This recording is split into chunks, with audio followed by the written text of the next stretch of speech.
आज हमारे बच्चे जो है ज्यादातर नशे की तरफ बढ़ रहे हैं और बहुत सारे बच्चे ऐसे हैं जो नशे में अपनी जान गंवा रहे हैं। और अपनी अपनी नहीं, अब तो आप लोग देखे हैं कि अपने साथ साथ अपने परिवारों की भी जान जोखिम में डाल रहे हैं। मेरी सबसे ज्यादा जो अगर परेशान होती हैं तो मेरी माताएं और बहनें होती हैं, क्योंकि अगर वो घर में आगे क्लेश करता है, लड़ाई झगड़ा करता है, मारपीट करता है, तो वो महिला के साथ आगे करता है। तो मेरे को ये लगता है कि हमें जो है सबसे बड़ी जो बुराई है, आज हम बाबा के दरबार में आए हैं, अगर हम संकल्प ले सकें तो हम ये संकल्प यहां से जरूर लें कि भाई हम नशे से दूर रहेंगे।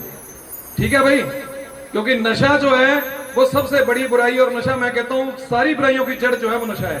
90% मैं कहता हूँ चोरी चकारी डकैती लूट खसूट जो भी होता है वो सब नशे से शुरुआत होती है।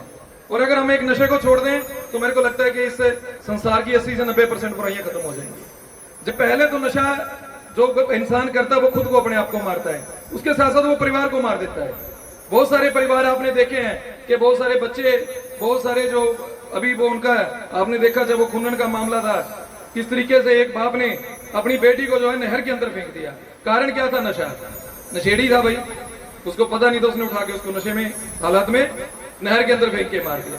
दूसरे इस तरीके से और बहुत सारी घटनाएं, ये तो घटनाएं अपने आसपास घट रही है पूरे देश भर की। अगर हरियाणा की और देश भर की हम बात करें, पता नहीं कितनी औरतें, कितने बच्चे, कितनी बच्चियां जो इस वजह से अपनी जान दे रही हैं कि उनके परिवार में कोई बड़ा व्यक्ति नशा है। जो उसका कारण है वो नशा है, और वो नशा जो है सबकी जान ले रहा है, धीरे धीरे सबको खाने का काम कर रहा है, खत्म करने का काम कर रहा है। कि पहले कई बार ये होता था जी, जैसे खाप की पंचायतें और हैं, समाज में बड़े लोग होते हैं, अगर कोई बेटी घर से भाग के शादी कर लेती है तो समाज क्या करता है? उसका तिरस्कार कर देता है, उसका बहिष्कार कर देता है कि इस बेटी ने यहां से घर से भाग के शादी करी है, इसलिए उसको समाज से निकाल देंगे, समाज का इसका कोई लेना देना नहीं, परिवार का कोई लेना देना नहीं। लेकिन मैं कहता हूं, क्या जो बेटा नशा करता है उसको भी बहिष्कार करते हैं? बताओ आप। या जो नशा बेचता है, उससे बड़ी बात करता हूं मैं, जो नशा बेच रहा है क्या हम उसका बहिष्कार करते हैं? समाज उसका बाइकाट करता है? जो व्यक्ति अपने गांव को, अपने परिवार को, हमारे घरों को, हमारे बच्चों को बर्बाद कर रहा है, अब मेरे को बताओ उसका बहिष्कार करना जरूरी है नहीं करना है? उसके साथ हमारा क्या संबंध भाई? जो हमारे परिवार के, हमारे बच्चों को मार रहा है, उस व्यक्ति के साथ हमारा किस चीज का रिश्ता है? जो हमारे गांव में, हमारे समाज में, हमारे देश का नुकसान कर रहा है, उसके साथ हमारा किस बात का रिश्ता? तो ऐसे लोगों का आज सामाजिक रूप से बहिष्कार करने की जरूरत है। उन लोगों का सामाजिक रूप से हमारा बाइकाट करने की जरूरत है। उनके साथ हमारा कोई लेना देना नहीं होना चाहिए, कोई संबंध नहीं होना चाहिए, क्योंकि वो लोग कहीं ना कहीं हमारे परिवारों को हर दिन आए दिन मारने का काम करते हैं।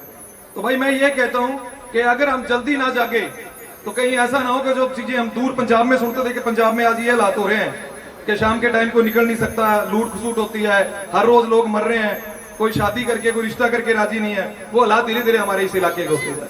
तो हमें जागना पड़ेगा, हमें खड़ा होना पड़ेगा। अगर ऐसा कोई लोग, ऐसा कोई व्यक्ति हमारे बीच में है, हमारे गांव के बीच में है, या हमारे समाज का कोई हिस्सा है, तो उसका हम बाइकाट करें जो आदमी अपने गांव में नशा बेचने का काम करते हैं। तो मेरी आप सबसे यही अपील है कि भाई आप जागृत हो, जागे और अपने अपने परिवारों को और अपने समाज को, अपने गांव को बचाने का काम करें।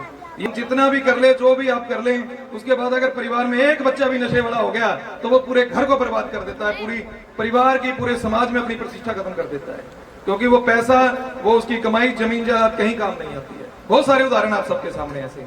तो मैं आज प्रभु के, परमात्मा के, माँ दुर्गा के, बाबा भोलेनाथ के चरणों में यही निवेदन करूंगा, यही अपील करूंगा कि भी गांव के ऊपर अपनी जो है शांति बनाए रखे, प्रसन्नता बनाए रखे, सबको आशीर्वाद दे, ताकत दे और इस नशे के खिलाफ लड़ाई लड़ने का हौसला दे। बहुत बहुत धन्यवाद। नमो विश्व करता